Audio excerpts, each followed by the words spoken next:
ጸጥ ጭጭ ዝም ማለትን ልመዱ። እያዩ እንዳላዩ፣ እየሰሙ እንዳልሰሙ፣ እያወቁ እንዳላወቁ፣ ገብቷችሁ እንዳልገባችሁ መሆንን ልመዱ። ይህን የምታደርጉት ግን ለሁሉም ሰው አይደለም። ይልቅ ጥቅምን ብቻ ከእናንተ ለሚፈልጉ፣ መቋጫ በሌለው ተንኮላቸው ሊመርዟችሁ ለሚመጡ፣ የእናንተን ውድቀት አብዝተው ለሚመኙና ለሚፈልጉ፣ ሲሳካላችሁ ዓይናቸው ለሚቀላ፣ ስትደሰቱ ለሚከፋቸው፣ ሲያልፍላችሁ ለሚበሳጩ፣ ልብ ምታቸው ለሚጨምር ሰዎች ነው። በዓለም ላይ የትኛውም ሰው አይጠላም፣ የትኛውም ሰውም አይናቅም፣ የትኛውም ሰው አይገፋም።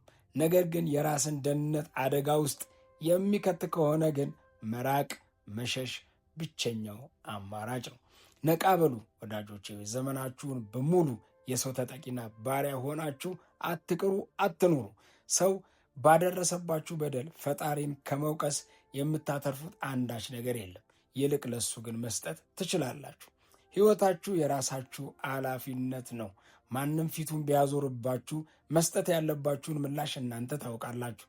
እንኳን ፊታችሁን ጀርባችሁን ማየት የሚናፍቁበት አንድ ቀን ይመጣል፣ አትጠራጠሩ። እስከዛው ግን ተዋችሁ። በዓለም ላይ ምንም አይነት ምክንያት አልባ ግንኙነት የለም። ማንም ሲቀርባችሁ ወይም እናንተ ስትቀርቡ የምትፈልጉት ወይም የሚፈልጉት ነገር ስላለ ነው። አመናችሁም አላመናችሁም ሰው ምክንያታዊ ነው። እግዚአብሔር ጋር ብቻ ነው ኮንዲሽናል ያልሆነ ፍቅር ያለው።